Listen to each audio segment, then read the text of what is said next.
Hello, all of you.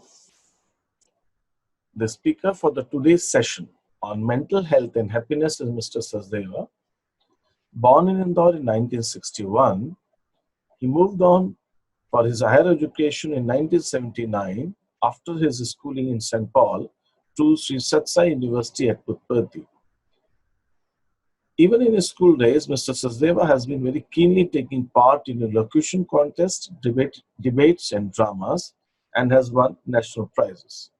He has also been representing his school and university in cricket and basketball teams. After his MCom, Mr. Sachdeva was appointed as lecturer of commerce in the same university where he taught for 2 years, and then he completed his LLB from DAVV Indore. Thereafter, he joined hands with his father in running their tax law firm, which is a leading tax law consultant firm in the city. In addition, Mr. Sachdeva is also providing financial services to international organizations like Citibank, GE Capital, HSBC, Barclays, SDFC Bank, etc. He is actively involved in the activities of Sri Satsai Seva organizations and is also a member of National Council of Sri Satsai Schools in India. He is well known for his oratory skills and he very effectively delivers motivational and inspirational talks on various subjects. We are extremely delighted and honored to have you, Sachdeva sir, to talk to us on mental health and happiness in these difficult times. I'm sure all of us are going to have a wonderful session with sir. Handing over to you, sir. Please. Sairam, sir. Sairam, thank you, Pramod. I think I lost you in between. Yes, sir, please. Thank you, sir. Please, we can start. Shall we start? Yes, sir, please. Sir. Okay, thank you. Offering my most prayerful salutations at the lotus feet of my Lord and Master. To teachers, my dear young friends, boys and girls, I must confess at the very outset that I was very excited about the prospect of talking to my young friends who are in school yet.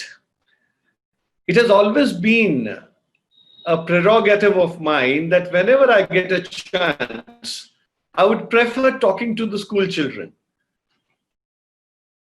So today, the topic which we are going to discuss about is the mental health and happiness, more in relation to the children. Before we go and jump straight onto the subject, let us understand what is mental health and happiness all about. If you ask me, one word, if you take happiness, it is the opposite of sorrow. And happiness, where does it reflect? Does it reflect, do you feel it in your mind or do you feel it elsewhere?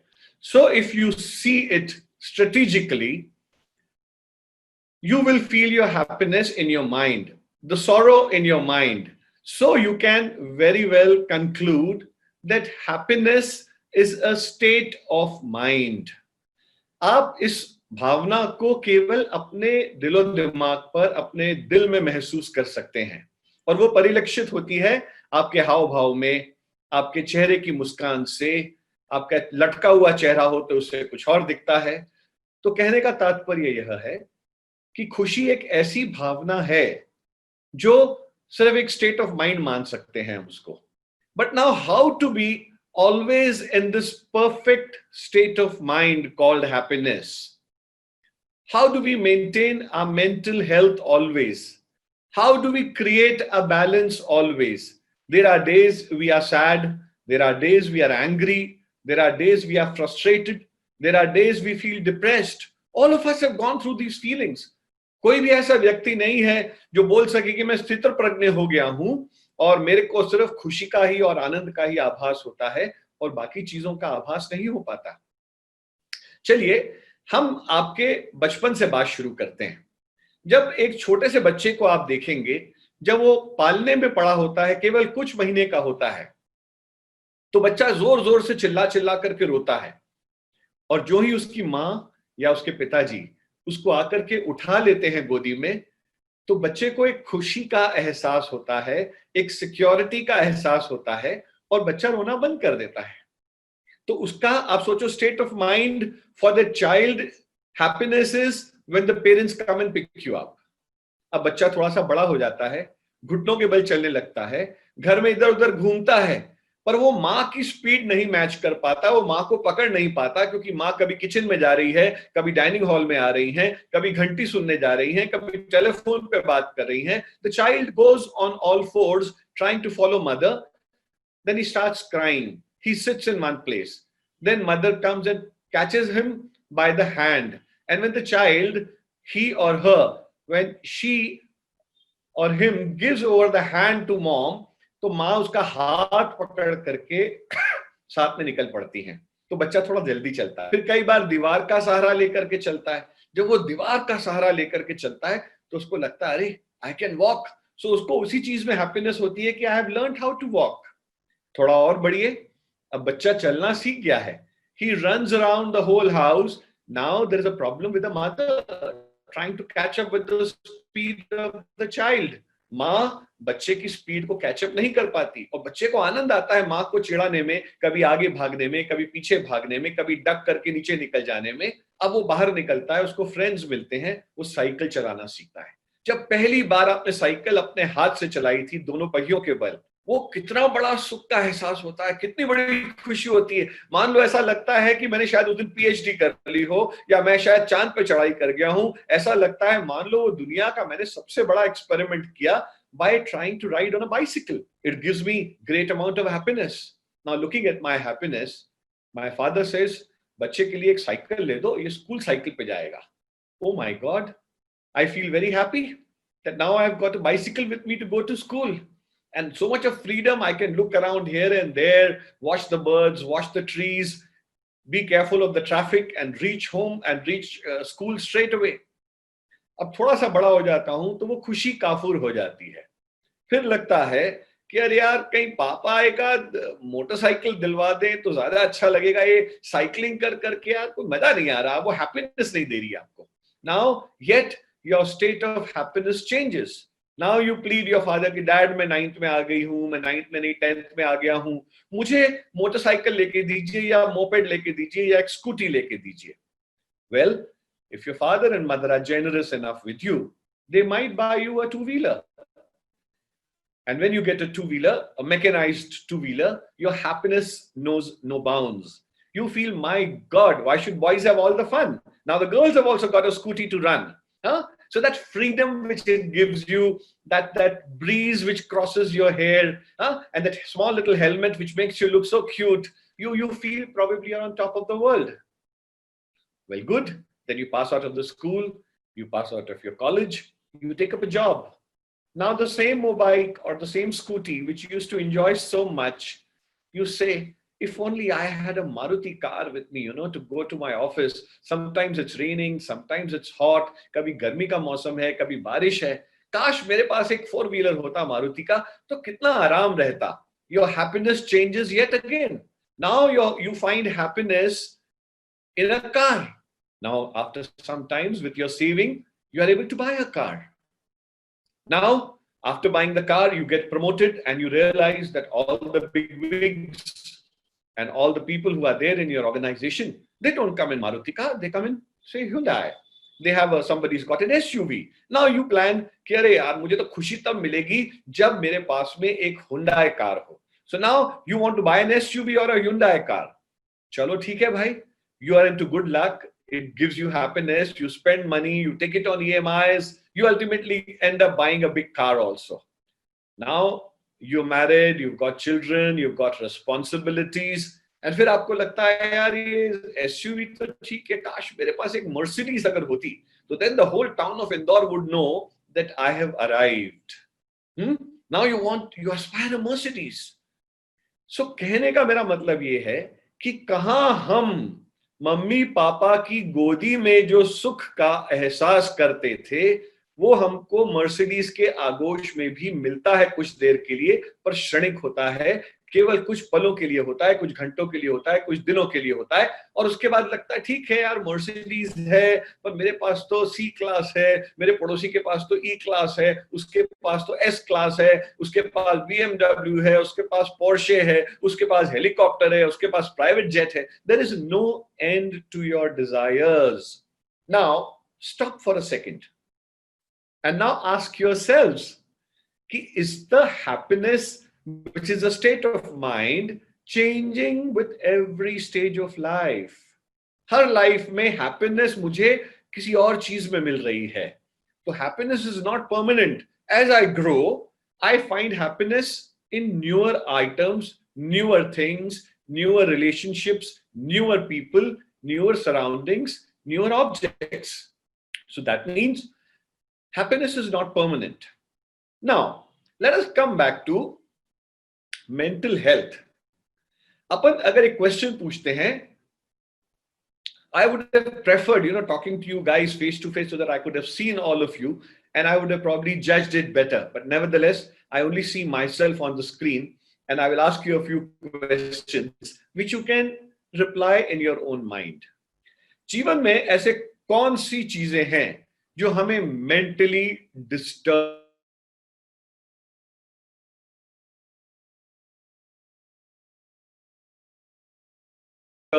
करती हैं? सोचिए थोड़ा, क्या चीजें हैं?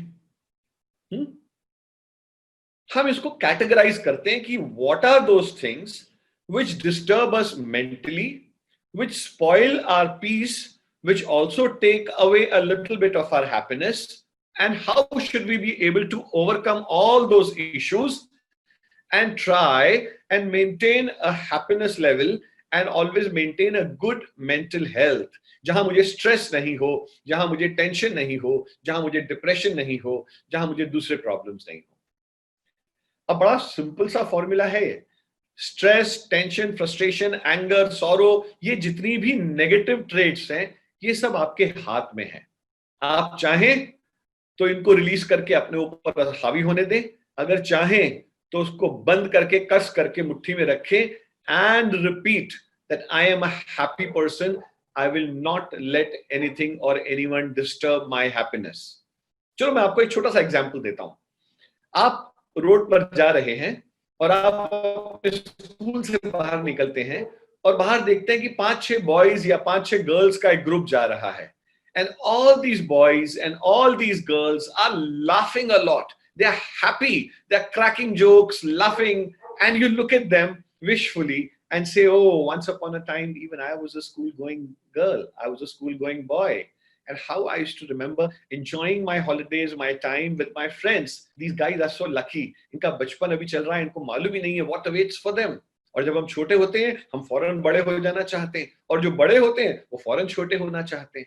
अब वो जो बड़ा व्यक्ति जो देख रहा है इन बच्चों को जाते हुए, तो देखता है कि वो मुस्कुरा रहे हैं, हंस रहे हैं, उसको भी अच्छा लगता है. वो उनसे कुछ नहीं बोलता, वो निकल जाता है. अब उसी रोड पर कुछ दिनों बाद आप फिर जा रहे हैं, हम फिर जा रहे हैं, हम देखते हैं कि स्कूल के बच्चों का ग्रुप जा रहा है पैदल, वो जोर जोर रो रहे हैं. कुछ बच्चे रो रहे हैं, कुछ बच्चे घबराए हुए हैं. तो जो व्यक्ति, चाहे वो आप हो, टीचर्स हो, मैं हूं, आपके पेरेंट्स हो, क्या वो फौरन गाड़ी रोक करके बच्चों से पूछेंगे नहीं कि आप क्यों रो रहे हैं, आपको क्या तकलीफ है? करेंगे ना? क्यों करेंगे, इसका प्रश्न उठता है. Why do we not stop our car when we see children laughing on the road, but when we see the children crying on the road, we stop our car immediately and पूछते हैं, बेटा क्या हो गया? What went wrong? किसी ने तुम्हें मारा? तुम्हें कोई परेशानी है? क्यों पूछते हैं? उसका एक सिंपल सा लॉजिक है. It is the nature of man. When I say man, it includes everyone. It is the nature of man to be always happy, happy, happy. जब आप खुश रहते हैं तो आपसे कोई नहीं पूछेगा कि आप क्यों खुश हैं. पर जब आप दुखी होते हैं, आप परेशान होते हैं, तो हर व्यक्ति आपसे जरूर पूछेगा क्यों भाई, क्या हो गया, आज मुंह लटका के क्यों बैठे हो? क्योंकि मुंह लटकाना is not your nature. Your nature is to be smile. Always give a smiley. Always be cheerful. Always spread that love, warmth everywhere. ठीक है? So now let us understand what are those points which disturb us mentally. Point number 1, जो हमको बहुत सबसे ज्यादा disturb करता है, हमारा मेंटल पीस डिस्टर्ब कर देता है, हमारी मेंटल हेल्थ को अफेक्ट कर देता है. मैं इसलिए आउटलाइन कर रहा हूं कि इसके बाद हम चर्चा करेंगे कि इन चीजों को कैसे सुधारा जाए and how we can become a good personality so that we are perpetually happy. point number one, when we set out to achieve something and the results are not as we had desired, when results are not as per my desire or favoring me, so what does it give you? आपने एक project हाथ में लिया, आप उसको करना चाह रहे थे, पर वो रिजल्ट आपके अनुरूप नहीं आया, तो what will it give you? It will give you sorrow. रहेगा कि नहीं? मान लीजिए आप फुटबॉल खेल रहे हैं बच्चों के साथ में और आपका एम है कि you are such a star player and you are going to definitely, everyone is hoping that you will at least hit 2 to 3 goals. Man to man marking होती है, आपको बहुत अच्छे से कवर कर लिया जाता है, you are not permitted any freedom and unfortunately your team loses. Now nobody blames you because there are 11 players in the team, but जब आप खुद आ रहे हैं वापस तो रिजल्ट आपकी इच्छा के अनुरूप नहीं रहा, आप अपना मुंह नीचे कर लेते हैं, you are full of sorrow कि क्या यार आज मैं परफॉर्म नहीं कर पाया, आज मैं वैसा खेल नहीं दिखा पाया मैं जैसा चाह रहा था, आज मुझे कई ओपनिंग्स मिली थी, why was I so slow? Why couldn't I really open up all the openings and hit the goals as I could? So you start questioning yourself and you enter a zone of sorrow. बाकी भी आपके 10 players हैं, they are not very happy. They don't blame you because not in every game is Ronaldo expected to make a hat trick. You may be the Ronaldo of the team, but yet, yes, you know within yourself that you could have done it for the team, but you really couldn't deliver the goods that day. तो आप थोड़ा मुंह लटका करके बैठते हैं। तो पहला रीजन ये होता है when the results don't come, जब आपके परिणाम या आपके क्रियाकर्म का फल जो है आपकी इच्छा के अनुरूप नहीं होता तो आप दुखी हो जाते हैं।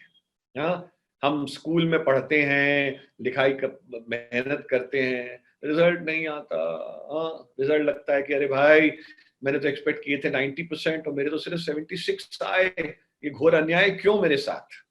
So you feel sad at that time, sorrow.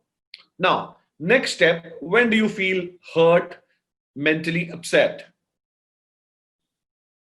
When things do not happen as we desire. Now, there is a difference in this. Ek tha when the results do not come as you had expected. Now, second is when things do not happen as we desire. इसका end result क्या होता है?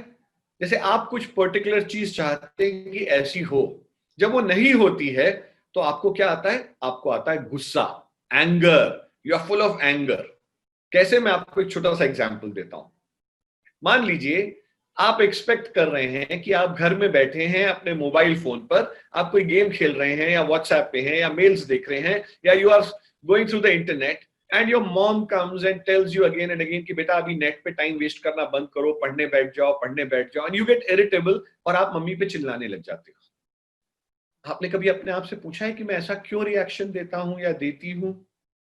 कि मैं कुछ करना चाह रहा हूं, मोबाइल हाथ में लेकर के मुझे क्यों टोका जा रहा है, मुझे क्यों बोला जा रहा है कि why are you wasting time, why are you doing this, why are you doing that? So what happens? It results into anger. And what is anger? Anger is just one word away from danger. In front of anger, just add the word D. It becomes danger.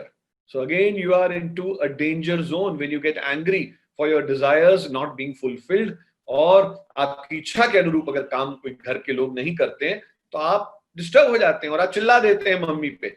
उससे mummy भी disturb होती हैं, पापा को भी दुख होता है। जब आप शांत होते हैं, आपको अपनी गलती का एहसास होता है, तो आपको लगता है मैं क्यों बेचारी मम्मी पे चिल्ला दिया, और दिन भर मेरी काम करती हैं, दिन भर मेरे लिए कभी खाना खा लो, कभी ये सॉफ्ट ड्रिंक पी लो, कभी कुछ ये कर लो, बेटा ये कर लो, बेटी ये कर लो। फिर आपको भी लगता है, then you go quietly, if you are a good child, you will go and tell sorry to your mom कि mom sorry, I was angry. And then you will see, would ma'am, क्या आपकी mom या dad मुंह फुला के बैठे रहेंगे? नहीं, they will forgive you immediately because they understand the value of forgiveness. All right, so now there are two things we have understood which create a mental disbalance into our lives. तीसरा है when people around don't seem to understand us. Teenage बच्चों का सबसे बड़ा problem है, हाँ, सबसे बड़ा प्रॉब्लम क्या है टीनेज बच्चों का? हमारे पेरेंट्स हमको समझते ही नहीं हैं। हाँ, क्या हम अपने आप को समझते हैं? एक ये भी प्रश्न है। जब मैं आप लोगों की उम्र का था, ट्रस्ट मी, मेरा भी यही प्रॉब्लम होता था कि ये मेरे माता पिता क्यों नहीं मुझको समझते। I am a young adult now, I am 16 years, 17 years, 18 years capable of taking my own decisions. Why don't they understand? Well, children, आपका सोचना भी वाजिब है।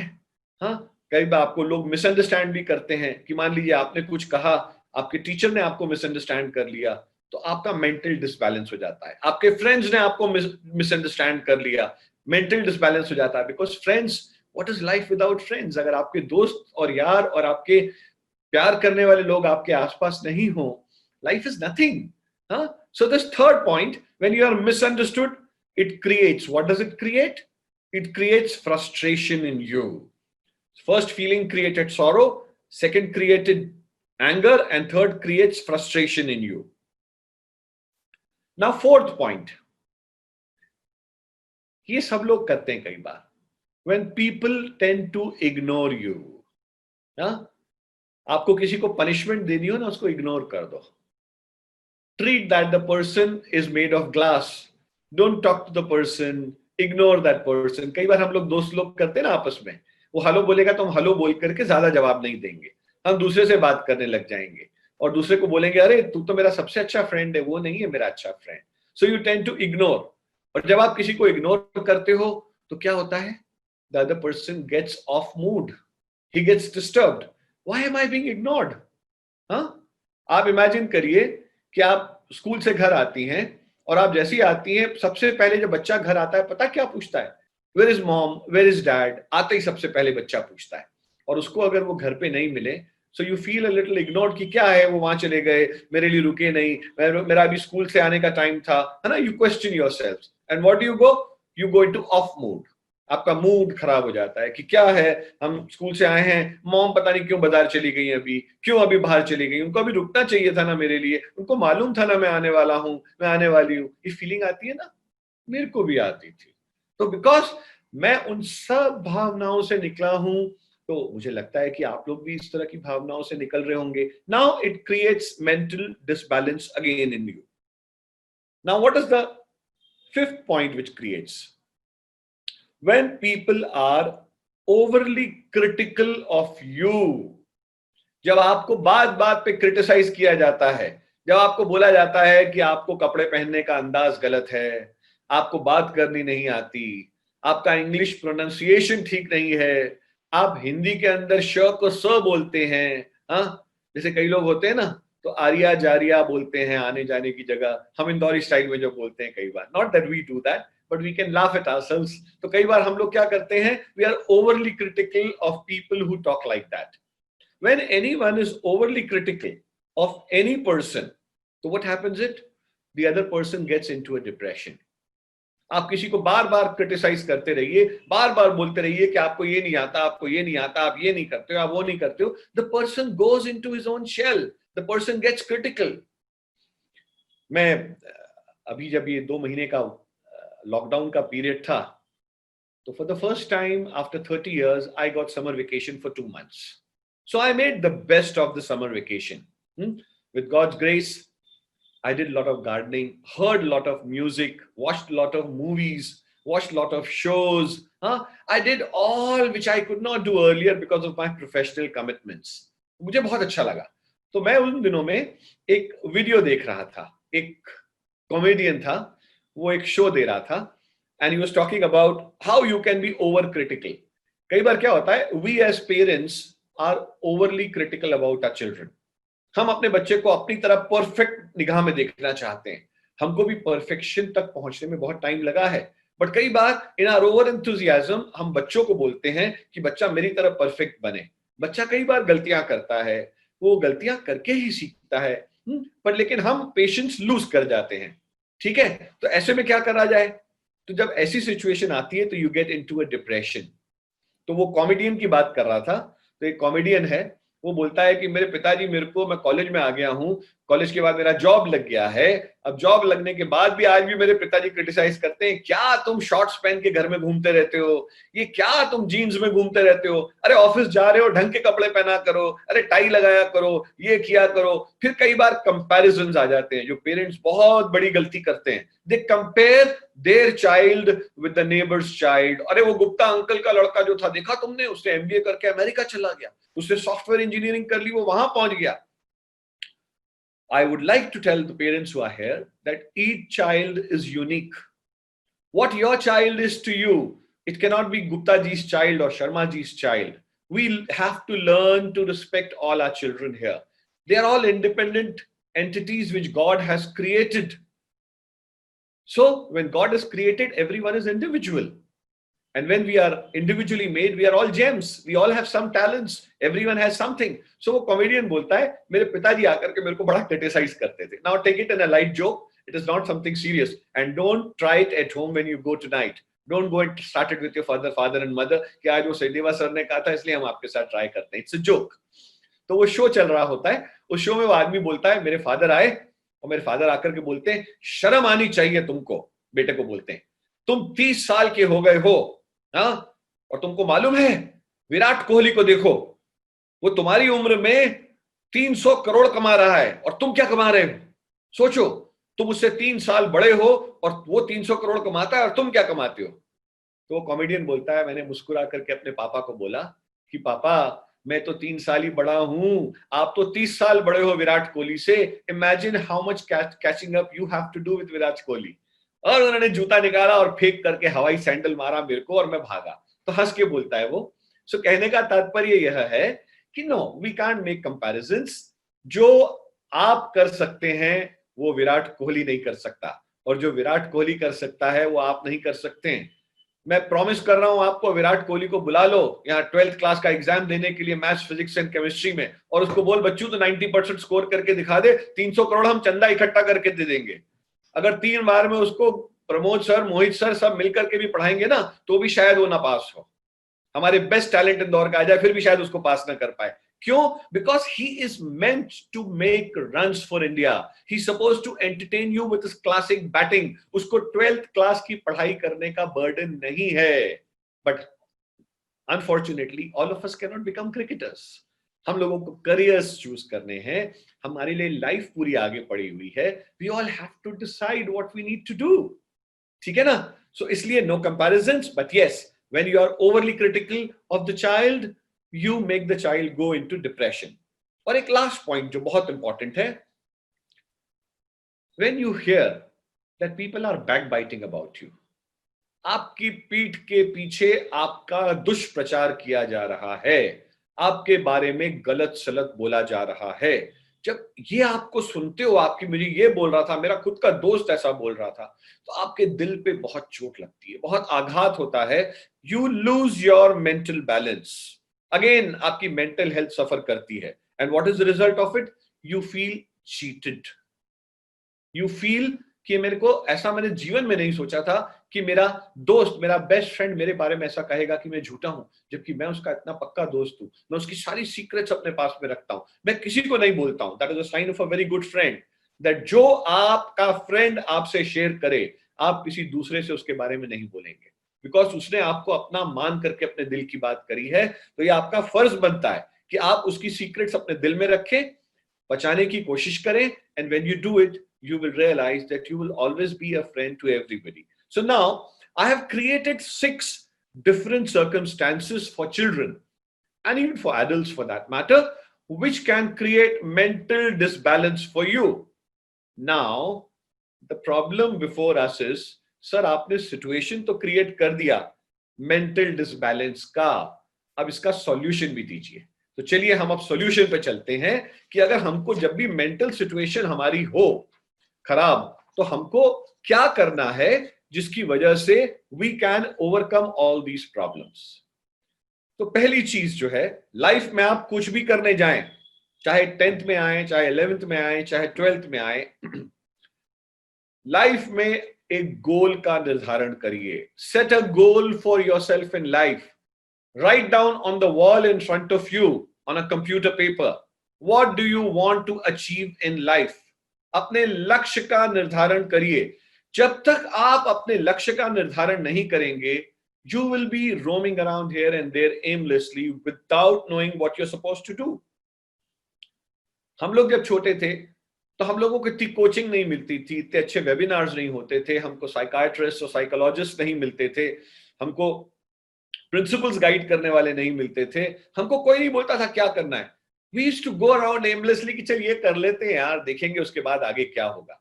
But now life is so very competitive, life is so very resourceful, you have opportunities galore, but unless you create a goal for yourself, you would be going aimlessly. अब गोल अगर आप create करते हैं, so goals can be two types. एक होता है short term goal और एक होता है लॉन्ग टर्म गोल. आपको एक बड़ी इंटरेस्टिंग बात बताऊंगा. शॉर्ट टर्म गोल क्या होता है? शॉर्ट टर्म गोल होता है कि जब मैं 10th या 11th या 12th या जिस भी क्लास का एग्जाम दे रहा हूं, I must get good marks in this. So that is your short term goal. I must study well, work hard and get good marks. What is your long term goal? So long term goal जो है ना, इस पे मैं बहुत enjoy करता हूं बच्चों से बात करना. Whenever I go to different schools, I ask all the children. I'm lucky to go and travel throughout India and also to a few countries in the world. तो मैं सब बच्चों से सब जगह जाकर के पूछता हूं, तुम बड़े होके क्या बनना चाहते हो? तो मुझे बहुत अच्छे रिस्पॉन्सेज मिलते हैं. बच्चों के जो कॉमन रिस्पॉन्सेज थे, जो मैं एक प्रश्न 25 साल से पूछ रहा हूं बच्चों से. पहले प्रश्न होता था कि हम डॉक्टर बनना चाहते हैं, हम इंजीनियर बनना चाहते हैं, हम IAS ऑफिसर बनना चाहते हैं, हम चार्टर्ड अकाउंटेंट बनना चाहते हैं. अब ऑफ लेट ये आंसर तो मिलते हैं मुझको, और मुझे आंसर साथ में मिलते हैं, I want to be a scientist. एक बच्चे ने मुझे कहा I want to be a cosmonaut. एक बच्चे ने कहा I want to be a singer. एक बच्चे ने कहा I want to be a cricket player. And you will not believe, मैं विशाखापट्टनम के एक स्कूल में गया था, तो वहां मैंने एक बच्ची से पूछा, what do you want to become when you grow up? So she said, sir I want to become a teacher. उसकी बात सुन के उस दिन वाकई मेरा गला भर आया.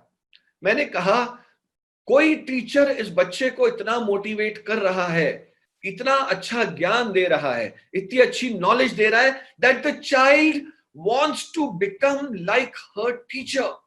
This is the ultimate salute to all the teachers who are listening to this talk. Hats off to all of you. Each one of you should ensure that each child should say that I would love to be a teacher when I grow up, because this is probably the best result a person can get. अच्छा, कई बार मुझे chance मिला है foreign के बच्चों से भी बात करने का. उनके रिप्लाईज बड़े डिफरेंट होते हैं आप लोगों से. यू विल बी सरप्राइज्ड कि कहां कल्चर का फर्क होता है. उनके क्या रिप्लाईज आते हैं. जैसे मैंने सोचा, मैंने एक बार इसी टाइप के वेबिनार में सिंगापुर के, अमेरिका के कुछ बच्चों से बात करी, तो उनसे पूछा कि what do you want to become when you grow up. So उन बच्चों का क्या रिजल्ट था? उन्होंने ये नहीं कहा कि sir we want to become doctors, we want to become engineers, chartered accountants, players, scientist, teachers. No. एक बच्चे ने कहा sir I want to be rich. दूसरे बच्चे ने कहा sir I want to be famous. तीसरे बच्चे कहा I want to be a rock star. तो मैंने कहा wow, look at the difference in our culture and the western culture. The child here is writing on his wall, what is my aim in life? What do I want to become? But बच्चे वहां बोलते हैं I want to be rich and famous. That is their goal. तो अब rich and famous बनना है तो आप चाहे कुछ भी करो, चाहे वैल्यूज को फॉलो करो या नहीं करो, you want to be rich by hook और by crook. You want to be famous by hook और क्रूक. चाहे मुझे किसी की टांग खींच करके आगे जाना पड़े, पर मैं ऊपर जाऊंगा. Not in our Indian culture. Hats off to all of you guys, because you always come trumps on this. तो मैं आपसे सिर्फ एक एडवाइस देना चाहूंगा. शॉर्ट टर्म गोल आप आइडेंटिफाई करो. लॉन्ग टर्म गोल में जब आप लिखो that I want to be a doctor, a teacher, an engineer, an IAS officer, कुछ भी लिखो, उसके आगे एक एडजेक्टिव ऐड करो. लिखो I want to be a good doctor, I want to be a good engineer, I want to be a good software engineer, I want to be a good lawyer, I want to be a good chartered accountant, I want to be a good human being. My ultimate long-term goal is in life to be a good human being. I'm trying my level best to be that. I fail sometimes, but then I remind myself, because that is written on this, I want to be a good human being. So that good word has to come. जब आपकी तबीयत खराब होती है तो आप किसी भी घसियारे डॉक्टर के पास चले जाते हैं क्या? हाँ, कोई भी कोने का डॉक्टर जो देख रहा है, आप बोलते नहीं साहब मेरे पेट में दर्द है, जो सबसे स्पेशलिस्ट डॉक्टर बेस्ट है, आपके पापा उसी को कांटेक्ट करते हैं. और बोलते हैं शर्मा जी फौरन आइए, मेरे बेटे को पेट में दर्द है। हाँ, अगर आपको माइग्रेन हो रहा है, आपके सिर में दर्द है, तो किसी भी डॉक्टर को दिखा देंगे क्या कि लाओ सिर दबा दो इसका? No, they will tell you that sir take us to the best doctor. So you go to a good person, a good doctor. So first of all, foremost, be a good human being. Be a good individual. Whatever you do, put goodness in that. जब आप खुद good बनेंगे, तो everything around you is going to be good. So first step, crossed, that decide your goal. Now second very important step, time management. Most important aspect. हमें मालूम ही नहीं है कि हमको 24 घंटे का समय कैसे बिताना है जीवन में। हम मुकेश अंबानी को देखें, विराट कोहली को देखें, सचिन तेंदुलकर को देखें, अमिताभ बच्चन को देखें, शाहरुख खान को देखें, ऐश्वर्या राय को देखें, सलमान खान को देखें, रतन टाटा को देखें, आदित्य बिरला को देखें। All these people who are successful people, has God been partial to them? For time management? क्या भगवान ने उनको 24 घंटे की जगह 26 घंटे दिए, या कहा नहीं यार जा तेरे को 30 घंटे दिए क्योंकि तू रतन टाटा है, या तू मुकेश अंबानी है इसलिए तेरे को 30 घंटे दिए? No, everyone has 24 hours. But इस 24 घंटे का सदुपयोग कैसे करें? हम क्यों टेंशन में आ जाते हैं एग्जाम के टाइम? क्योंकि बाकी टाइम तो हम खेलते रहे, टेलीविजन देखते रहे, व्हाट्सएप पर बैठे रहे, सोशल मीडिया में बिजी रहे, हमने अपना होमवर्क नहीं किया, हमने अपना क्लास वर्क नहीं दिया, हमने ध्यान नहीं दिया। And then because lack of time management, end में the pressure comes here. I get frustrated, I get angry, I get depressed, all those symptoms start coming. I start getting migraine at the time of school. I start getting a stomach ache which nobody can cure. तो ये सब क्यों होते हैं? It is only because lack of time management. Now, do you want to know how we can manage your time? बड़ा simple formula है time management का। जो इस फॉर्मूला को सीख जाएगा, I am telling you that person is going to be an outright winner from today only. Because every successful person in life has just 24 hours. Then how do you learn? हाँ? उसके लिए एक pen और एक paper ले लीजिए time management के लिए। उस पे पॉइंट नंबर ए लिखिए, उस पे लिखिए एनालाइज योर प्रेजेंट एक्टिविटीज। आप 24 आवर्स में पूरे दिन की एनालाइज करिए कि आप क्या कर रहे हैं। कि मैं 7 बजे उठता हूं या 8 बजे उठता हूं, उठने के बाद मम्मी आवाज लगाती रहती हैं, फिर आधा घंटा और लगता है उठने में क्योंकि अभी तो मूड ही नहीं हुआ उठने का। हाँ, फिर जब तक मेरा डॉगी आकर के मेरा मुंह चाट के मुझे उठा ना दे, फिर मैं उठता हूँ क्योंकि मुझे लगता है हाँ मेरा फ्रेंड आ गया है। फिर मैं उठते उठते 8:30 बज जाता हूँ, और फिर मैं बाथरूम में घुसता हूँ, तो फिर बाथरूम में घुस करके मोबाइल लेके बैठ जाता हूँ पॉट के ऊपर like a king. So I don't know what I am supposed to do there. I think I sit there and probably see all the WhatsApp which I had missed while coming and getting up in the morning, and I waste my time। और नीचे आते आते mummy जब तक मेरे को बुलाती रहती हैं चाय पीने के लिए, मैं 9:30 बजे नीचे उतरता हूँ।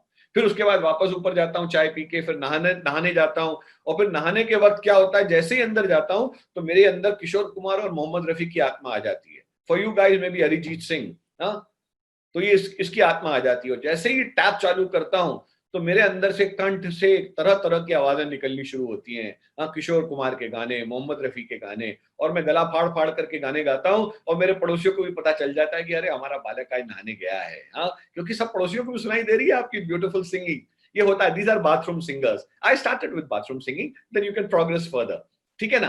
अब नहाया और जैसे ही बाहर आया तो बाहर शीशे के सामने देखा अपने आप को, तो पहले मसल्स फ्लेक्स किए इधर उधर देख करके कि मेरी बॉडी ठीक बन रही है कि नहीं। हाँ, फिर जब बाल कोम करने आया, मेरे तो बाल रहे नहीं, आप लोगों के तो बाल हैं। जब बाल कोमिंग पर आए तो बाल देखते देखते लगता है शाहरुख खान की तरह बाल होने चाहिए, ऐसे लटके होने चाहिए, ऐसे झटके होने चाहिए। और फिर शीशे के सामने खड़े होकर के जीन्स और टी शर्ट पहनने के बाद, बाल करने के बाद पूछते हैं, mirror mirror on the wall, who's the smartest of them all?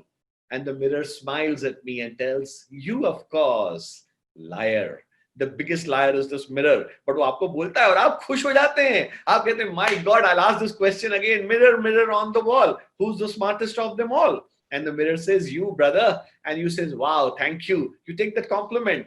और आप स्कूल लेट पहुंचते हैं, कॉलेज लेट पहुंचते हैं, पढ़ाई में आपका ध्यान नहीं लगता है, आप दोस्त के साथ कैंटीन में जाके बैठना चाहते हैं, बातचीत करना चाहते हैं, you want to discuss what movie you saw, you want to do this, you want to do that, and then you complaint कि अरे यार वो टीचर क्या बोलती क्लास में समझ ही नहीं आता है। अब समझ कैसे आएगा, क्योंकि आपका आधा ध्यान तो बाल ठीक करने में लगा हुआ है, कभी आधा ध्यान आप बार बार इच्छा हो रही है कि मैं बाहर जाकर के चेक करके आऊं कि मेरे मैसेजेस तो नहीं मिस हुए। सो ऑल दैट देन उसके बाद आप घर आते हैं, फिर घर आने के बाद सीधे दोस्तों के साथ घूमने निकल जाते हैं, खेलने चले जाते हैं, शाम को वापस आते हैं, आकर के यू गेट रेडी, मॉम बोलती है पढ़ लो, बोले हाँ पढ़ लूंगा, पर पढ़ते नहीं है। फिर उसके बाद हम रात को टेलीविजन देखने लग जाते हैं, रात होती है हम सो जाते हैं। क्या ये मेरा प्रेजेंट एक्टिविटीज है? If this is my present activities, right it down. आपको जो लिख रहे हैं मुझे नहीं बताना, मॉम डैड को नहीं बताना, किसी को नहीं बताना, just analyse your present activities from the moment you get up. How much time do you spend in the bathroom? How much time do you spend in getting ready? How much time do you spend for studies? How much time do you spend with friends? How much time do you spend watching? आजकल तो iPhone के ऊपर सब facilities हैं, आपने कितनी देर phone किया, क्या कुछ नहीं किया, just ask yourself, you'll get it। ठीक है ना? अब ये फर्स्ट स्टेप हो गया, analyse present activities. I am not saying that all of you are like that, you must be, some of you must be real gems who must be spending their time usefully, but for those of us who are probably not, I'm mentioning this now। Second step, set priorities in life. सबसे पहले अपनी priority क्या है आपकी life की? क्या मेरी priority WhatsApp देखना है, सोशल मीडिया देखना है, मूवीज देखना है? Ask yourself. क्या bathroom is a place where nobody disturbs you? तो कुछ बच्चों को लगता है अरे यार bathroom is such a beautiful place to live, and हमारे आजकल बाथरूम इतने लग्जूरियस बनते हैं, उसमें telephone shower, this shower, that shower, and when you start taking time you enjoy that solitude and that being good inside the bathroom. So how much time do I spend in the bathroom? How much time do I spend in the studies? Set your priorities कि मेरी priority क्या है। दोस्तों के साथ spend time करना मेरी priority है, मूवीज देखना मेरी प्रायोरिटी है, खेलना मेरी प्रायोरिटी है, पढ़ना मेरी प्रायोरिटी है। हाँ, ये सब प्रायोरिटीज है। मैं ये नहीं कहता कि आप दोस्तों के साथ मत बैठो, सोशल मीडिया को मत जाओ, डोंट डू, करो, बट प्रायोरिटी सेट करो। What is my first priority? First priority, is it to study? Write it down, number 1। What is your second priority, third priority, fourth priority? ऐसे आप सारी priorities लिखिए in your serial number. So first step, analyze your present activities. Second step, set your priorities. And now the third step, which is very simple thing, that is allocate time for each priority. आपने जो 5 priorities लिखी हैं, आपके दिन में से आप अगर 8 घंटे सो रहे हैं तो आपके पास अब 16 घंटे बचे। अब उसमें से आप 16 घंटे में से 4 घंटे निकाल दीजिए नहाने के लिए, तैयार होने के लिए, खाना खाने के लिए, then you are left again with 12 hours. Now in those 12 hours, what can you do? उन 12 hours में से चलो 2-3 घंटे आप निकाल दीजिए। Sometimes you just want to sit around, laze around. Don't do that. 7 hours school में चले गए, that leaves, it gives you still 3 hours left with you. तो क्या करेंगे उन 3 घंटे में? Should you be doing proper studies, not doing it? Analyze. Ask yourself. I will not have to guide you there. You will be your own judge. ये time management आप कर लो, ये फॉर्मूला सिंपली याद कर लो। Trust me, you will be your own judge and you will know where you are going wrong. Next, number 3, concentrate and be observant in whatever you do. अब आप बोलोगे सर आप बोल रहे हो कि अपना मेंटल बैलेंस और हैप्पीनेस के लिए कॉन्सेंट्रेट एंड बी ऑब्जर्वेंट। अरे सर एक कॉन्सेंट्रेशन ही तो नहीं आती। हाँ क्या सर, कॉन्सेंट्रेशन होता तो फिर हम क्या क्लास में ऐसे मार्क्स नहीं ले लेते? हाँ अरे सर कॉन्सेंट्रेशन सिखाओ ना, कैसे करें कॉन्सेंट्रेट। चलो मैं आपको एक एग्जांपल देता हूं हाउ वी कैन कॉन्सेंट्रेट। आप बैंक में जाएंगे, आपके पापा ने कहा बेटा बैंक में जाओ और ये 2 लाख रुपए लेकर के आ जाओ, क्योंकि मुझे ऑफिस में ये 2 लाख रुपए मेरे जिसको ऑर्डर दिया है सामान का उसको देने, वो लेने आने वाला है, और बेटा नोट गिन के आना। समझ गए ना? तो आप बोलते हो जी पापा क्या है, पास में ही तो बैंक है, मैं चले जाता हूं। अब आप बैंक में गए, उसने आपको 2000 के नोट की गड्डी दे दी, उसने कहा साहब 100 नोट है गिन लो। अब आप खटाखट खटाखट खटाखट गिनना शुरू करते हैं और एक बार गिनते हैं उसमें 99 ही निकलते हैं। तो आपकी हार्ट बीट मिस होती है, अरे बाप रे तो 99 निकले, बोले सर सर रुकना मैं फिर कॉन्सेंट्रेट कर रहा हूं। अब आपके फ्रेंड का फोन आ रहा है वहां पर, hello Rajesh where are you, तो आप फोन भी नहीं देखते, आप गिन रहे हो पूरे कॉन्सेंट्रेशन के साथ कि 2000 रुपए का नुकसान नहीं हो जाए, कहीं मैं घर गया तो पापा मुझको 2 लगाएंगे कि बेवकूफ तेरे को सिर्फ इतने पैसे लेने को भेजा बैंक और तो 2000 का नुकसान करके आ गया।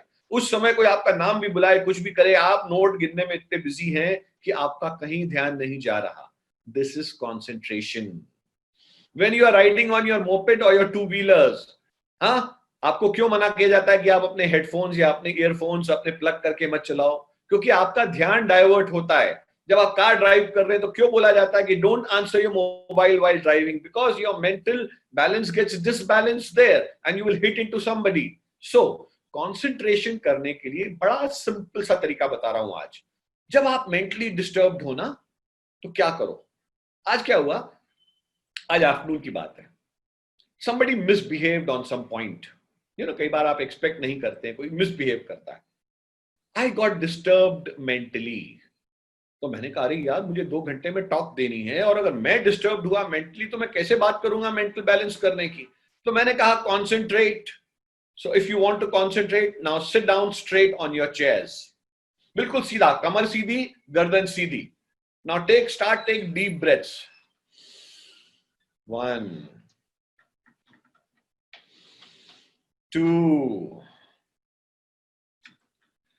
3. Now keep taking deep breaths. After 10 or 11 deep breaths, you will realize your mental balance is getting restored. I call it silent sitting. जो गुरुज होते हैं, योगाचार्य होते हैं, वो उसको मेडिटेशन बोलते हैं। But meditation starts first with concentration. तो कंसंट्रेशन करने के लिए हमारी कमर सीधी होनी चाहिए, हमारी गर्दन सीधी होनी चाहिए एंड मुझे डीप ब्रेथ लेना चाहिए। डीप ब्रेथ अंदर लूं, डीप ब्रेथ छोड़ूं। घड़ी देख के 3 मिनट के लिए मुझे डीप ब्रीदिंग करनी है, 3 से 4 मिनट, उससे ज्यादा मैं नहीं मान रहा, सिर्फ 3-4 मिनट डीप ब्रीदिंग करो। उसके बाद आंखें क्लोज कर लो and say I am happy, I am good, nothing is going to disturb me. All these people who speak wrong, who misbehave, let them to. In one of the sessions, when we meet again, we will learn how to do silent sitting, how to do concentration in a more concentrated way, how to go on and graduate onto meditation, which will help you into grasping everything very well in life. पता क्या होता है मेरे साथ? Ever since I started meditating regularly in the morning, तो मैं पहले क्या देखता था कि I am an income tax lawyer. So when I had to sit down to prepare for a case and prepare for it in the tribunal, it would take me 1 hour, 2 hours to prepare the case. उसके पूरे facts पढ़ो, ITO ने क्या लिखा है, commissioner ने क्या लिखा है, उसके बाद आपको क्या बोलना है, prepare everything, make notes. It would take me 2 hours to 2.5 hours. Then I started meditating, and I realized it takes me 45 minutes. It takes me 1 hour to prepare. Now I am left with that 1.5 hour to do something else. So my efficiency grows. My concentration, I read once and it gets registered here. My goodness, I never imagined. I was never such an intelligent guy. I was an average student. But now I realize life has been good to you. A few traits you learn, a few tricks you learn, and yes, you are the master of your own destiny. You can do so much with yourself. So, my dear young girls and boys, concentrate करने के लिए deep breathing, close your eyes and tell yourself, I'm good. वो कौन सी movie थी 3 idiots में, क्या बोलता है, क्या बोलता है आमिर खान उसमें? All is well, all is well, all is well, all is well. So all is well. Okay, so all is well when you tell, all would be well. Okay, so now we go on to the next point because time is running very fast and I feel I've got to speak to so much to all of you guys. Now next point is always be positive. अरे sir ये तो सभी बोलते हैं B positive, मेरा तो blood group भी B positive है। अब आप बताओ मुझे कि हाउ टू बी पॉजिटिव।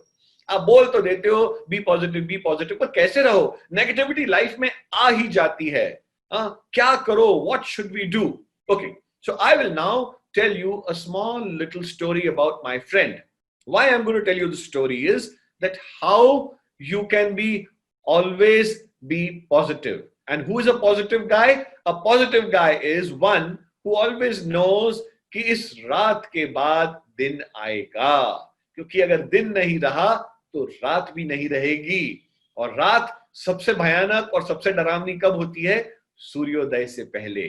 तो उसको इस बात का इल्म है, उसको इस बात की श्योरिटी है that yes, morning is going to come, something nice is going to come, this damn corona is not going to last, I am going to outlast this corona. If I have this confidence, no corona can touch you. You have to be strong enough in this. अरे corona तो 100 years में एक बार एक महामारी आना ही है, हर बार आती है. 100 साल पहले 1919 में स्पेनिश फ्लू आया था, उससे पहले 100 साल पहले 1819 में कॉलेरा आया था, उससे पहले स्मॉल पॉक्स आया था. So this is the history of this world. Every 100 years there is going to be one calamity. But then how do I come out of it? With a positive frame of mind. So I'll tell you a small story how we can be positive. मेरे एक friend थे, he was a doctor. Indore में रहते थे, बड़ी ऐश की life थी उनकी, एक बड़े हॉस्पिटल में उनकी ड्यूटी थी, सर्विस थी. हाँ, वो उनका एक बंगलो दिया हुआ था हॉस्पिटल वालों ने. हमारे गुजराती दोस्त थे वो, जैसे गुजराती लोग होते हैं, उनका बंगले में एक झूला भी होना बहुत जरूरी है. अगर लॉन में नहीं हो तो वो ड्राइंग रूम में रखते हैं. बड़े शौकीन लोग होते हैं, बहुत सुसंस्कृत लोग होते हैं. तो हमारे दोस्त भी बड़े अच्छे थे, उनका बड़ा बंगलो मिला हुआ था, उनको एक झूला मिला हुआ था. तो रोज शाम को जब वो ऑफिस से आते थे, अपना हॉस्पिटल से आते थे, तो उनकी वाइफ उनका स्वागत करती थी, उनके लिए गरम गरम चाय देती थी, और वो झूले पर बैठ करके दोनों वाइफ हस्बैंड दिन भर की बात करते थे और चाय पीते थे साथ में. तो कुछ दिनों के बाद उनका ऑर्डर आया कि साहब आपको इंदौर के हॉस्पिटल से आपको बॉम्बे ट्रांसफर कर दिया गया है. मान लीजिए हमारे doctor friend Bombay hospital Indore में काम करते थे, तो उनको बॉम्बे हॉस्पिटल बॉम्बे में ट्रांसफर कर दिया. अब वो बॉम्बे हॉस्पिटल बॉम्बे पहुंचे तो वहां तो आपको मालूम है कि वहां तो सिर्फ अमिताभ बच्चन या शाहरुख खान के पास ही बंगलो होते हैं, बाकी सब लोगों को तो फ्लैट में रहना पड़ता है. तो उनको साउथ बॉम्बे में एक बड़ी पॉश लोकेलिटी में बढ़िया सा फ्लैट किराए पर लिया और बहुत सुंदर फ्लैट में रहने लग गए. और उनकी वाइफ ने फ्लैट को बड़ा अच्छा कर लिया. जो झूला पहले लॉन में था वो शिफ्ट होकर के ड्राइंग रूम में आ गया.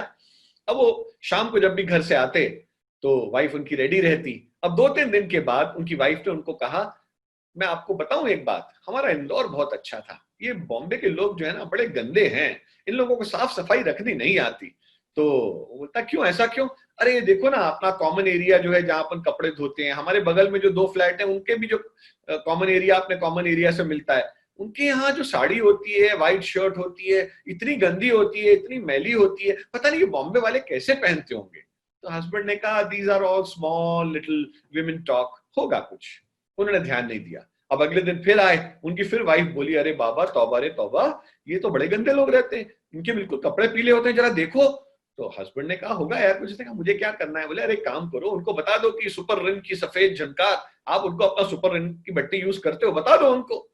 वाइफ बोलती है नहीं मैं नहीं बोलूंगी, नहीं तो झगड़ा हो जाएगा. अब 3rd डे वो फिर आते हैं, फिर उनकी वाइफ बोलती है अरे चल के देखो तो सही, उनके कपड़े कितने मैले होते हैं, चादरें भी बिल्कुल पीली, उनके कपड़े भी सारे पीले, शर्ट्स भी पीली, व्हाइट साड़ीज भी पीली, और पता नहीं पीले कपड़े पहन के कैसे जाते हैं. तो डॉक्टर साहब सोच में पड़ गए कि यार मैं भी हॉस्पिटल जाता हूँ, वहां तो सारे डॉक्टर्स बिल्कुल सफेद छत मेरे जैसे व्हाइट कपड़े पहन के आते हैं, तो यहाँ क्या दिख रहा है.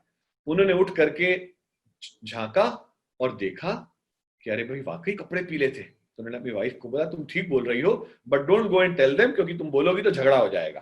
तो वाइफ को ये लगा कि चलो एट लास्ट मेरे हस्बैंड ने मुझे सपोर्ट किया. अब नेक्स्ट डे जब डॉक्टर साहब हॉस्पिटल से लौटे थके हारे शाम को 6 बजे, तो his wife met him at the door, समोसे भी रखे. तो डॉक्टर साहब बोले क्या बात है, आज तो आप बड़ी खुश नजर आ रही हैं. कहती अरे I tell you, you know मैं बहुत गलत थी बॉम्बे के लोगों में, बॉम्बे के लोगों के बारे में. I made a very wrong opinion about them. आपको मालूम है उनके भी कपड़े हमारे ही तरह सफेद कपड़े हैं. तो हस्बैंड ने कहा तुमको कैसे पता? बोली अरे आज मैं जाके देख करके आई, उनके भी कपड़े हमारी तरह सफेद कपड़े हैं. तो हस्बैंड से बोलती है उनकी वाइफ, आपने जरूर डॉक्टर साहब जाके उनको बोला होगा कि हमारी तरह आप सैमसंग की मशीन ले लो या सुपर रिन ले लो या कुछ ऐसा बोला होगा. डॉक्टर साहब बोले मैंने ऐसा कुछ भी नहीं किया. वो जिस खिड़की से तुम उनके टेरेस को देखती थी, उस खिड़की पे धूल और मिट्टी जमी हुई थी कई दिनों की. रात को जब तुम सो गई थी तो मैंने एक गीला कपड़ा लेकर के उस धूल और मिट्टी को उस आईने पे से, उस मिरर पे से जो कांच था उससे साफ कर दिया. और जब साफ कर दिया तो उनके सफेद कपड़े जो तुमको पीले दिखते हुए प्रतीत हो रहे थे, वो तुमको भी अब अपनी ही तरह सफेद दिख रहे हैं। स्टोरी यहां खत्म हो जाती है। But then where is the problem? The problem is in my specs.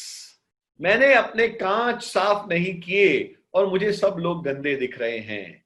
मैं जो चश्मा पहनता हूं, कभी गरीब और अमीर के भेदभाव का चश्मा पहनता हूं, कभी हिंदू और मुस्लिम के भेदभाव का चश्मा पहनता हूं, कभी छोटे और बड़े के भेदभाव का चश्मा पहनता हूं। मैं अपनी आंखों को रंगीन कर लेता हूं और कहता हूं कि दुनिया बुरी है। सो कबीरदास जी कहते हैं ना, बुरा जो देखन मैं गया, बुरा न मिलिया कोई, जो दिल खोजा आपना, मुझसे बुरा न कोई। तो आपको सिर्फ अपनी विजन करेक्ट करनी है, आपको अपनी आंखों के आगे जो पर्दा है उसको साफ करना है। जब आप अपने आप को देखेंगे बजाय इसके कि बाहर के लोगों को देखें, तो फिर आपको समझ में आएगा कि वो भी आप ही की तरह अच्छे हैं। हम लोग क्या करते हैं, हम लोग अपने आप को तो अच्छा करार देते हैं, पर दूसरे में हम गलतियां देखते हैं। हम जब पॉइंट करते हैं ना finger you, so we forget that that one finger is pointing towards that person, but these three fingers are pointing towards me, that I have also something wrong. मुझे एक बड़ा सुंदर वाकया याद आ रहा है। जब मैं कॉलेज में था, when I was doing my MCom in Puttaparthi, so we had a subject called organization behavior. It is a very interesting subject. अब हमारी क्योंकि यूनिवर्सिटी नहीं खुली थी, उस समय हमको ऑर्गेनाइजेशन बिहेवियर पढ़ाने के लिए कोई सब टीचर नहीं मिल पाए। तो एक कनाडा से क्लिनिकल साइकाइट्रिस्ट थे, doctor Shankar Datta. I still remember his name, God bless him. He was a wonderful teacher. एक तो वो प्रैक्टिकल साइकाइट्रिस्ट थे और इस सब्जेक्ट के मास्टर थे। तो वो एक बार हमारी क्लास में आए और उन्होंने हमको एक बहुत सुंदर एक्सरसाइज दी। आज वो एक्सरसाइज मैं आप सबको दे रहा हूं, आप शांति से चुपचाप वो एक्सरसाइज करिए। वो एक्सरसाइज ऐसी है कि एक पेपर और पेन ले लीजिए and right 3 bad qualities in yourself in the next 3 minutes. अगले 3 मिनट्स के अंदर आप अपनी कोई भी 3 अवगुण एक पेपर पर लिखिए। ठीक है, आप सोचिए। अब हम सब लोग भी बैठ गए, तैयार हो गए, पेपर पेन लिया। कब 3 मिनट निकले पता ही नहीं चला। 4 मिनट निकल गए, 5 मिनट निकल गए, 5 मिनट निकल गए तो दत्ता साहब ने कहा, enough boys, you've done for the day. I had given you 3 minutes, it's over 5 minutes. And we said, sir, please, one more time. अब इसके बाद में उन्होंने रिजल्ट्स पूछे। उन्होंने रिजल्ट्स में पूछा, how many have been able to identify 3 mistakes in your character? अपने 3 अवगुण कौन ढूंढ पाया 3 मिनट में? तो हम सब लोग इधर उधर देखने लगे, क्योंकि हम देखने चाह रहे थे कि कौन वो पवित्र पापी है जिसके अंदर 3 अवगुण हैं। तो आसपास देखा तो एक लड़का सिर्फ क्लास में था जो डर के मारे बेचारा देख रहा था कि और भी कोई उठाएगा। उसने तो सोचा कि सारी क्लास उठाएगी, किसी ने नहीं उठाया। बड़ा डर डर के उसने अपना हाथ उठाया एंड डॉक्टर शंकर दत्ता से, no, one boy who's only got 3 bad qualities. I appreciate you guys, very nice. उनका एक्सेंट था। फिर वो बोलते हैं, चलो अब बताइए 2 अवगुण किन किन बच्चों में है? तो अधिकांश बच्चों ने अपना हाथ डरते डरते उठाया कि भाई 2 अवगुण हैं। 1 अवगुण कितने बच्चों में है? तो जो हमारे क्लास के टॉपर्स होते थे, जो जीनियस इंटेलिजेंट बॉयज थे, उन्होंने भी हाथ उठा दिया। तो हमने कहा शुक्र है भाई, इनमें भी कोई तो अवगुण है, नहीं तो हम ही अवगुणों की खान है यहाँ तो। फिर उन्होंने कहा कोई ऐसा बच्चा पूरी क्लास में जिसमें कोई भी अवगुण नहीं है? तो एक लड़का था हमारी क्लास का हीरो, उसने अपना हाथ खड़ा किया। हम सबने तालियां बजाई। उन्होंने कहा clap for this boy, he's got no faults in his character at all, he's perfect human being, that is what I expect all of you to be. Wonderful, put your hands down. Now the next exercise. अब next exercise क्या है? जो आपकी class में आपका best friend आपके साथ bench पे बैठा है, अगले 3 मिनट में उसके 3 अवगुण इस पेपर पर लिख करके दो। Best part, 3 minute. अरे साहब 1 मिनट, 2 मिनट, किसी ने 3 मिनट नहीं लिए और किसी ने 3 अवगुण नहीं लिखे, किसी ने 4, किसी ने 5, एक ने तो 10 अवगुण तक लिख दिए अपने बेस्ट फ्रेंड के बारे में जो उसके साथ बेंच पे शेयर करता था। तो this is the problem. When it comes to yourself, you feel you have no fault, but your fault finding ability is so much when it comes to the world कि आपको सारी दुनिया में बीमारियां दिखती हैं, तकलीफें दिखती हैं, परेशानियां दिखती हैं, और आपको लगता है you are God's gift to this world, there is nothing wrong. Sit down at home and do this exercise and find out. You will know it for yourself. So, it is very important. हम लोग देखो, हमें भगवान ने कैसा बनाया है. हम लोग जब खाना खाते हैं, ब्रेकफास्ट करते हैं, लंच करते हैं, डिनर करते हैं, तो 24 घंटे में we have to go to the loo and we have to clear our bowels, we have to clear our stomach by throwing out all waste material which we had eaten. Yes or no? Yes. Everybody has to do it. हम जब बहुत सारा liquid पीते हैं, पानी पीते हैं, तो हमारी बॉडी ऐसी बनाई है कि 4 घंटे में हमको यूरिनेट करने के लिए we have to again go to the loo, we have to unload all what we had drunk, whatever we had taken in by way of water or any other liquids. ठीक है ना? तो आप every 4 hours you need to clear your bladder. यहां तक कि सांस भी आप अंदर लेते हो तो आप ज्यादा से ज्यादा 1 मिनट तक सांस रोक सकते हो, उसके बाद आपको सांस भी छोड़नी पड़ती है. अगर आप सांस नहीं छोड़ोगे तो पहलवान आप सीधे ऊपर पहुंच जाओगे. हाँ, तो आपको कैसा बनाया भगवान ने कि आपको खाना भी बाहर करना पड़ता है, आपको लिक्विड भी बाहर करना पड़ता है. Even your breath you have to leave. So my dear children, why can't we leave our negativity out? हम सब breathe in अंदर कर लेते हैं but negativity नहीं छोड़ते हैं. We have to leave our negative emotions also out. When we leave our negative emotions out, we will be able to become a wonderful human being. There you are. So simple. But we make it so complicated. Okay, so time is running fast. I'm reminded. So we'll go on to the next point very fast. I'll have to go very, very fast again with you. Now, what you've learned goal setting, you have learned time management, you have learned to be concentrate and observe, you have learned to be positive, you learned to ignore faults of others. Now comes your real test. Now comes your real test. In spite of doing all this, you meet failure in your life.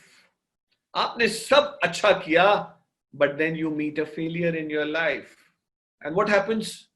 You get depressed. अरे यार मैं fail हो गया, अरे यार इतना effort किया, ये साला सीबीएसई बोर्ड ही बेकार है, पता नहीं वो दारू पी के टीचर मेरा एग्जाम चेक कर रहा होगा. And we abuse the teacher, we abuse the examiner, we abuse the system, we abuse everyone. Again we are reaching to the class of doctor Shankar Datta. We are abusing everyone, but we are not understanding. Failure is the first stepping stone towards success. जो बच्चा जीवन में कभी भी failure नहीं हुआ है, that means that child is going to have a very difficult life ahead. And any child who faces failure early in life, he's bound to be more successful. This is what the psychiatrists and the psychologists say. And why do they say it? I'll give you a small example. You know, there's an Australian leg spinner by name Brad Hogg. Not a very great spinner. But when he was playing his first test match of his life, whom did he have in the front? The god of cricket, the great Sachin Tendulkar. And it was his life's desire कि मैं सचिन तेंदुलकर को clean bowled मारूं. हाँ, अब उसने सचिन तेंदुलकर को ball करी, Sachin Tendulkar hit him for a 4. And as Sachin की आदत है वो जाके पिच टैप करी और फिर से गार्ड लिया और फिर आके खड़े हो गए. This time he beat Sachin Tendulkar and surprise of all surprises, in the third ball he clean bowled Sachin Tendulkar. And Sachin Tendulkar could not believe his eyes that a rookie bowler, he has bowled me. Sachin Tendulkar, the great man which he is, he bent his head down, did not speak a word, and with sadness in his eyes, he started walking towards the pavilion. When the day ended, Brad Hogg, as a young boy, as a young bowler, came to him. And he said, sir ये वो वाली ball है जिससे मैंने आपको bold किया था, इस पे अपने ऑटोग्राफ कीजिए. क्या बोला? सर ये वही बॉल है, ये 90 ओवर्स खेल चुकी हैं, ये बॉल खत्म हो गई है, आप इस पे मुझे अपने सिग्नेचर करके दीजिए. ये बॉल मैं मोमेंटो के रूप में रखना चाहता हूं कि मेरे जीवन के पहले ओवर में मैंने गॉड ऑफ क्रिकेट को क्लीन बोल्ड किया था. अब गॉड क्या करेगा? अब गॉड तो बेचारा फिर क्या कर सकता था. गॉड ने बॉल ली और उस पर लिख दिया, Brad, best wishes to you. After this, you will never get this chance of clean bowling me. My God, what a statement. Sachin ने लिखा कि ब्रैड खुश रहो, पर इसके बाद यह मौका तुम्हारे जीवन में कभी नहीं आएगा। और इसके बाद क्या किया, उसको बॉल दे दी। और फिर क्या किया सचिन तेंदुलकर ने, उसने जाकर के बोला होगा नेटफ्लिक्स चलाओ, अपन पिक्चर देखेंगे, हाँ अपन बैठ करके सोशल मीडिया पे देखेंगे कि कौन मेरे बारे में क्या कह रहा है, हाँ अपन जाएंगे बार में और वील हैव अ बियर। ये सब किया सचिन ने? No, he went on to the nets and he said bring 4 young bowlers and tell them कि जो ब्रैड हॉक की तरह लेग स्पिन करते हैं, ask them to bowl me। वो कंटिन्यूअसली उसी तरह बोल करते रहे। अगले 4 दिन तक उसने वैसा ही करीब फेस किया। एंड डियर फ्रेंड्स, इस बात का इतिहास गवाह है। History is witness, after that Brad Hogg could never clean bowl Sachin Tendulkar. This is what you learn from a failure. Failure किसके जीवन में नहीं आएगा? हर व्यक्ति जो महान हुआ है उसके जीवन में फेलियर रहा है। I am confessing to you children today that today I consider myself a fairly successful and a balanced man. But I failed in my class 7. I got a supplement. I failed in my class 7. There was no supplementary. I asked my father, Dad, you're a big man. If you go and talk to the teachers and my principal in school, वो मुझे पास कर देंगे। मेरे dad जाना नहीं चाहते थे, पर मेरे बाल हट के सामने वो गए और मेरे प्रिंसिपल ने उनको एक शब्द कहा कि तुम आज अपने बेटे को पास करवा दोगे, मैं कर दूंगा क्योंकि आपका बेटा है और काफी टैलेंटेड है।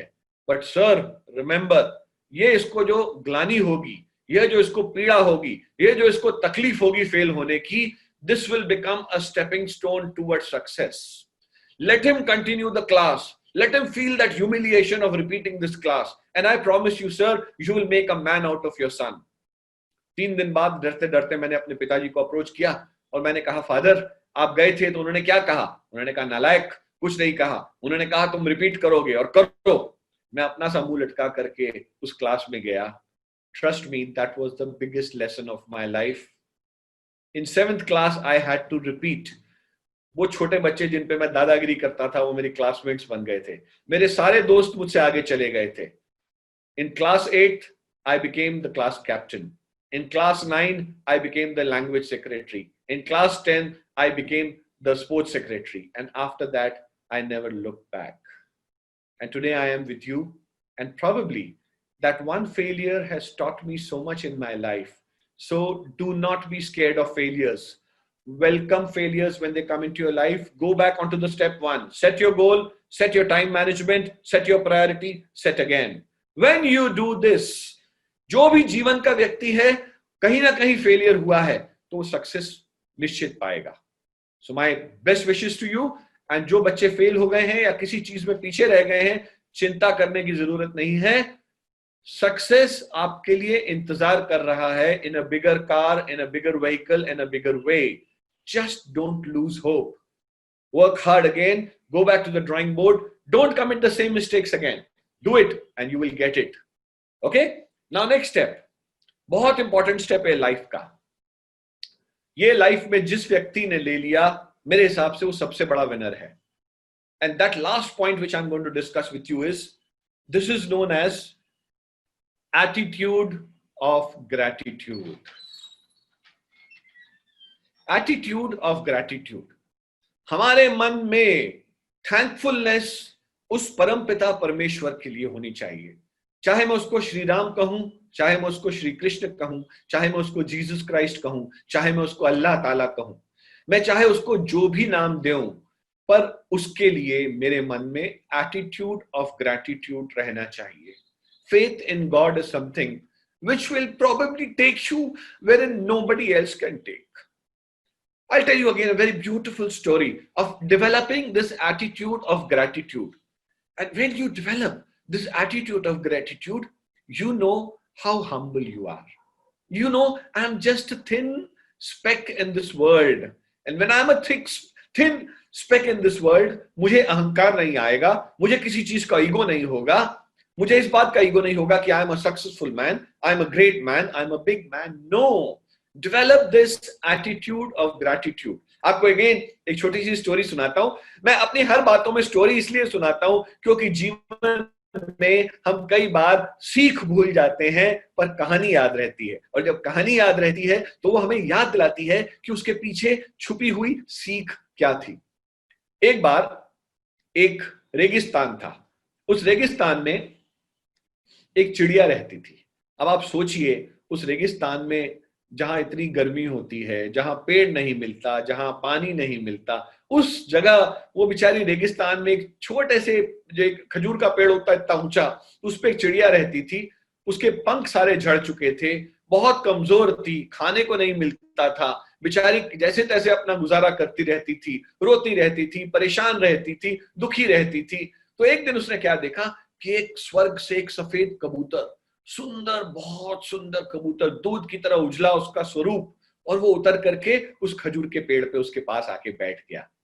तो उस चिड़िया ने उससे बात करनी शुरू कर दी और उसने पूछा कि तुम मित्र, तुम कहां से आए? तो उसने कहा, मैं तो स्वर्ग का कबूतर हूं, भगवान का जो आदेश होता है वो मैं पृथ्वी लोक तक लेकर के आता हूं। तो उसने कहा, क्या तुम मेरा भी संदेशा भगवान तक पहुंचा सकते हो? उसने कहा, क्यों नहीं, तुम क्या संदेशा देना चाहते हो? तो बोले, आप भगवान से ये प्लीज पूछो ना कि मेरे अच्छे दिन कब आएंगे, मैं इतनी परेशान रहती हूं, मेरे सारे पंख टूट चुके हैं, मैं बिल्कुल, मेरे फेदर्स नहीं हैं, मेरे को पानी भी नहीं मिलता, मुझे खाना भी नहीं मिलता, मुझे भगवान से पूछो ना मेरे अच्छे दिन कब आएंगे। तो उसने कहा, ठीक है, मैं कल उड़ूंगा और 7 दिन के बाद आऊंगा, फिर तुमको बताऊंगा। अब वो गया, तो वहां जब स्वर्ग के द्वार पे गया तो वहां जो उसको एंजल मिले, जो वहां उसको देव मिले, तो उसने उनसे पूछा कि वो नीचे एक चिड़िया है, वो बेचारी पूछ रही है कि उसका अच्छा समय कब आएगा। हाँ, तो आप बताइए, बता सकते हो उसका अच्छा समय कब आएगा? तो उस देव ने अपना खाता खोला और उस चिड़िया की जन्म पत्री निकाली, और उन्होंने कहा, इस चिड़िया को तो अभी कम से कम 7 वर्ष तक और तकलीफ झेलनी पड़ेगी, और इसके तो अच्छा समय नहीं आएगा, यह तो ऐसे ही जाएगी, इसको तो अभी 7 वर्ष नहीं, सॉरी 7 महीने इसको तकलीफ झेलनी पड़ेगी, और 7 महीने के बाद इसका समय पूरा होगा, तब इसका अच्छा समय आएगा जब ये ऊपर आ जाएगी। उन्होंने कहा, तुम बता देना चिड़िया को। अब वो कबूतर 1 हफ्ते बाद वापस उड़ के आया, उस चिड़िया से पूछा कि, चिड़िया ने पूछा कि आपने क्या भगवान से बात करी? तो उसने कहा, हाँ मैंने भगवान से बात करी। तो उन्होंने क्या जवाब दिया? उन्होंने कहा, आपका अच्छा समय 7 महीने के बाद आएगा। पर जाते जाते मैंने उनसे पूछा कि भाई 7 महीने बाद आएगा तो 7 महीने उस चिड़िया को क्या करना चाहिए? तो वो एंजल जो थे उन्होंने कहा, उस चिड़िया को मैसेज देना कि उसको बोलो, thank you God for everything. यह उसका गुरु मंत्र है, उसको कुछ भी हो जाए उसको बोलना है, thank you God for everything. जब ये गुरु मंत्र बोलेगी तो ये 7 महीने कहां निकल जाएंगे उसको मालूम ही नहीं पड़ेगा। तो ये 7 महीने इसको ये गुरु मंत्र बोलना है और उसके बाद उसका अच्छे समय आ जाएगा। और वो चिड़िया इतनी खुश हो जाती है कि मुझे गुरु मंत्र मिल गया है, दैट आई हैव टू से thank you God for everything. तो अब वो कबूतर उड़ जाता है। अब जैसे ही उड़ता है तो चिड़िया बोलती है, चलो मैं उड़ूं। वो जैसे उड़ने का प्रयास करती है, वो औंधे मुंह जाकर के गरम गरम रेत में गिर जाती है। तो बोलती है, उफ, इस गरम रेत पे गिर गई। तो ऊपर देखती है, कहती है, thank you God for everything, at least मेरे हाथ पांव नहीं टूटे, मैं बच गई। फिर वो जाती है, जब उसको कोई कीड़ा खाने को मिल जाता है तो बोलती है, थैंक यू गॉड, आज मुझे फल तो नहीं मिला, ये कीड़ा मिल गया खाने के लिए, thank you God for everything. अब उसका गुरु मंत्र बन गया, जब बहुत गर्मी लगे, बहुत प्यास लगे, उसको पानी नहीं मिल रहा तो बोलती, थैंक यू गॉड, मेरी सांसें तो चल रही हैं। जब पानी मिल जाए तो बोले, थैंक यू गॉड, खाना नहीं मिला, पानी तो मिल गया। जब खाना भी मिल जाए बोले, thank you God for everything, मुझे आज शेड भी मिल गया, मुझे पानी भी मिल गया, मुझे खाना भी मिल गया। अब यह गुरु मंत्र वो निरंतर 7 हफ्ते तक दोहराती रही। उसको तो 7 महीने रहना था जीवित। अब 7 हफ्तों के बाद वो कबूतर बोलता है, मोड़ के जा रहा हूं, यहां देख के आऊं कि इस चिड़िया की क्या कंडीशन है, ये बेचारी जीवित भी है कि नहीं। जब वो देखती है वहां, तो वो देखती है कि चिड़िया के आसपास एक पॉन्ड बन गया है, पॉन्ड ऑफ वाटर आ गया है, उसके ऊपर पेड़ आ गए हैं, बहुत सारे चिड़िया और गिलहरियां वहां खेल रही हैं, और इस चिड़िया के पूरे पंख निकल आए हैं, इसका भी रंग इतना सुंदर हो गया है, वो पेड़ की डाल पर बैठ करके चहचहा रही है, उसको खाने के लिए फल फ्रूट्स अवेलेबल हैं, और उसके आसपास इतने सारे चिड़िया हैं। तो वो कहती, बहन तुम्हारे ये मेटामॉर्फोसिस कैसे हुआ? How did you change like this in 7 weeks? कहती है, भैया आप ही ने तो मुझे गुरु मंत्र दिया कि thank you God for everything. तो बस वो एटीट्यूड ऑफ ग्रेटिट्यूड डेवलप कर लिया। जब मैं गिर गई तो मैंने थैंक यू गॉड बोला, जब मुझे पानी मिला तो मैंने थैंक यू गॉड बोला, जब मुझे नहीं मिला तो मैंने थैंक यू गॉड मिला। जब मैं थैंक यू गॉड करती रही तो God had to respond to my prayers. God knew what I needed. I did not have to tell God कि मुझे 10th क्लास के अंदर इतने मार्क्स चाहिए, मुझे 12th क्लास में इतने मार्क्स चाहिए, मुझे इंजीनियर बनना है, मुझे कॉस्मोनॉट बनना है, मुझे लॉयर बनना है। मुझे भगवान को नहीं बोलना है। I have to just remind him and tell him thank you God for everything. Thank you God for giving me a home on top of my head. Thank you God for putting food on my plate. Thank you God for giving me loving parents. Thank you God for giving me brothers and sisters. Thank you God for giving me a beautiful school. Thank you God for giving me teachers who take so much pain for teaching me. Thank you God for giving me Pramod Dalmia sir for arranging a talk so we can remind each other what we ought to do. Thank you God for being there always for all of us. Now when we develop this one attitude, trust me, there is nothing which cannot stop anything between you and God. Your communication with that divinity would be full and complete. I have tried to speak all what I wanted, but then children are always emphasizing कि sir आपने इतनी सारी बातें बोली, हमने कुछ note करी, कुछ नहीं करी. Those of you who can get this link later can share it with your friends and listen to it again to inspire and motivate yourself. But do you know who is the first beneficiary of this talk and who's feeling so greatly motivated today? Not all of you. It is the speaker. Because when you speak, you are reliving your moments of saying, thank you God for everything. So when you thank you God for everything, you know how lucky you are that God has been kind to you. So always count your blessings. Count that your parents are your blessing. Count your house is your blessing. Count your car is your blessing. Count कि वो बेचारे laborers जो उस धूप में जा रहे थे. We are not that. We have food on our table. We have everything which our parents have given. The best thing we can do is be good human beings and repay this debt to our parents. Now, parting shot to all of you before we go. एक formula of happiness बताता हूं. इस फॉर्मूले को याद करके जो जाएगा, जीवन में हो ही नहीं सकता कि वो सक्सेसफुल ना हो, वो खुश ना हो, वो हैप्पी ना हो, उसका मेंटल बैलेंस कभी नहीं बिगड़ेगा. Promise, confident. Step number 1, if you want happiness for 1 hour, what should you do? आप सोचते कि ये त्रिभुवन सर क्या बोलेंगे यार, क्या सुनने में मजा आएगा. अपन आराम से सो यार, मुंह ढक के आराम करो. आप सो जाओ आराम से तो 1 घंटे का सुख आपको मिल जाएगा. You will get 1 hour of happiness by sleeping comfortably in your house. Then you say, sir, 1 hour is too less. Okay, you want 1 day of happiness? Go for a picnic with your friends. You will get 1 day of happiness. Then you will say, sir, 1 day is too less. I want 1 week's happiness. Okay, 1 week of happiness. Go to a relative's place or a friend's place for 1 week in some outstation. Bombay, Lonavala, Goa, कोई आपका दोस्त रिश्तेदार वहां रहता है या नैनीताल रहता है, वहां चले जाइए. 1 हफ्ता आपका बहुत आनंद से निपटेगा. आप बोलोगे यार बहुत खुश रहे, बहुत मजा आया. Yes or no? Yes, we'll definitely do it. But if you want 1 month of happiness, then what you should do? You should go down to a beautiful exotic location. I go down to Los Angeles. I go to Switzerland. I go to Singapore. I go to Indonesia. I go to the beaches. I go to Australia. I do this. I do that. 1 महीने का paid holiday Sachdeva sir दे दें तो यार क्या मजा आएगा. 1 महीने में मजा आ जाएगा. Yes, you will get 1 month of happiness. If you want 1 year of happiness, well, remember this, very careful. If you want 1 year of happiness, get married.